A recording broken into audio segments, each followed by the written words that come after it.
How's it going, everyone? Welcome back to the channel. If you guys are new here, do me a huge favor, go down and subscribe before we get started into today's video. Last time we talked about the Bronco, I gave you 5 reasons why I hated the Bronco, but this time let me give you 5 reasons why I love the Bronco. Now, the Bronco is extremely dirty, but if we take a step on the inside, one of my favorite things about this thing is actually the interior. Give it a little start up here. But I thoroughly enjoy this interior, given this is a luxe pack and has pretty much all the options with the leather seats and everything. I enjoy the leather seats, I enjoy this big screen, the heated seats, wireless charger, wireless Apple CarPlay. I think Ford kind of really did well with this update in terms of the screen. I was never a big hater of the sync system that the older, like my Mustang has or the F-150s had. I didn't really mind it all too much, but this is a pretty big upgrade and I do enjoy the wireless CarPlay and everything because it does have a wireless charger. So I was like, I hope this has wireless Apple CarPlay, and it does, and I am really thrilled to see that. And overall, this is just a nice place to be. One of the things I hated about the Bronco was the fact that this roof made a little bit of noise compared to the Jeep, but just compared to like a coupe, which obviously it's going to. Even like the rear seats, if we climb in here, sitting like behind myself, I have plenty of room. I mean, it's not a ton of room because this is based on the Ranger platform, but I have good headroom because it's literally shaped like a brick. I always find the Jeeps a little tight back here. Even this is a little tight, but you can recline this a little bit, have a little bit more space. I find them just a little bit more roomy than a Wrangler is, and that little bit of room definitely makes a difference for me. Also, the seats are more comfortable than a Wrangler. I've been back of Gladiator and a Wrangler, and they're both really hard. So I think that's definitely an upside. Going on to point number 2, this thing is a convertible and the doors come off. Now, that is a huge thing. I know the Wranglers do it, and the Bronco kind of copied that, but it's definitely a huge plus side. All of the roof here comes completely off, including this right here, and it becomes a convertible. And I think that's the coolest thing ever, to be in an SUV without the doors and the roof. We used to have an FG Cruiser, as I've stated before, and one of the biggest downsides of that vehicle was it didn't have any type of convertible aspect to it whatsoever. The roof didn't come off, the doors didn't come off, and I'm very glad they decided to do the roof and the doors because it just makes the whole experience 10 times better. Obviously, on a day like today when it's really cold outside, we can't really do too much, but in the summer, I cannot wait to take the doors off and actually enjoy it and it being warm outside instead of 20 degrees. Going on to point number 3 is just the stance and the look of the vehicle. This is on 35-inch tires from the factory. All of this is completely bone stock. It has a really well stanced look, and I think auto manufacturers continuously fail on making the Broncos and the Jeeps and all of these off-road rugged vehicles and putting really small tires on them from factory and making them look kind of pathetic. Of course, the Bronco comes with 33-inch tires, but they look horrible. With 35s, a 1.5-inch lift, and bigger fender flares from the factory with a Sasquatch package, it makes the vehicle stand so much better. And I think if you're getting a Bronco, this is the only way to get it unless you're planning to do these things aftermarket.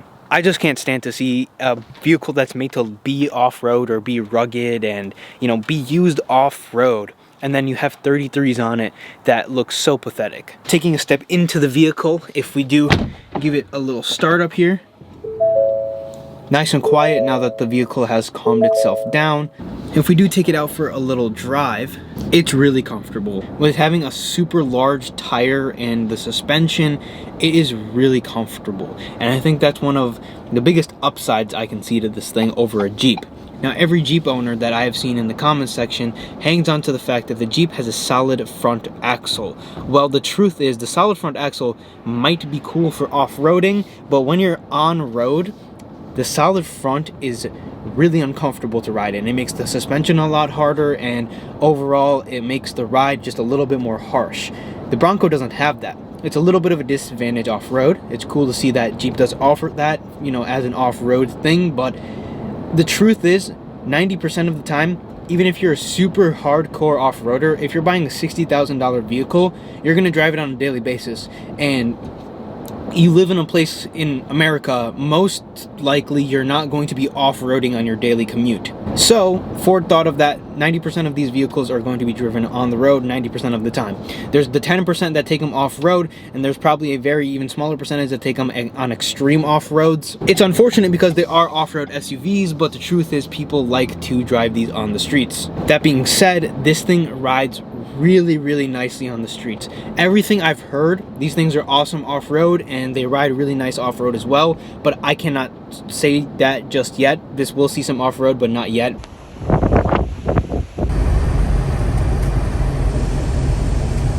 You don't feel anything in this. You're sitting really high. It's a really big vehicle. If you've never seen a Bronco like in person, it's honestly bigger than you would expect it to be. It's bigger than I expected it to be, but it's very smooth in terms of its ride, and that's something that impressed me a lot. And I do step on it a little bit.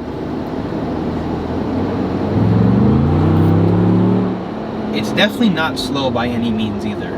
But that brings me to point number 5. All the accessories and mod potential that this thing has and all the aftermarket support that it does have. You know, the Bronco has a lot of back orders in terms of the roofs, tow hitches, engines, tires, everything from factory, but a lot of stuff is available aftermarket. One thing for the Bronco that I ordered that I didn't get was a metal front bumper. The reason I decided to throw it away was because there's so much aftermarket support for this thing that I can get a better version of what I was getting from factory for probably a more affordable price point. I got my Bronco pre-wired, so I have accessibility for all the lights that I would want to put. Everything is already built in it, and I like that a lot because it makes it super simple and you don't have to be wiring or pay someone to wire, because all of this is wired to a control switch up top. Along with that, it's got like a GoPro mount here, which is pretty cool. It's just the small things that I really like that make this thing really cool. All of those things, just, you know, being able to modify a vehicle and the manufacturer wanting you to modify it and making it so that they already kind of make it a lot easier on your part to modify a vehicle makes it really fun to own. And on top of that, having lots of mods available is always a good thing. I know parts delays are kind of a thing, but as more Broncos roll out, more parts will roll out, and I'm super excited for that, and I'm really happy that that's part of the experience of owning this. I'm very excited to modify the Bronco. I'm very excited to take it off-road and it to be a little warmer so we can take all the doors and stuff off. It's kind of unfortunate that time of year I picked it up in, but it is what it is, and I'm happy to have it after waiting for about 1.5 years for it. Let me know what content you're excited for with this thing, and that's all I have for this one, and I'll see you guys in the next video.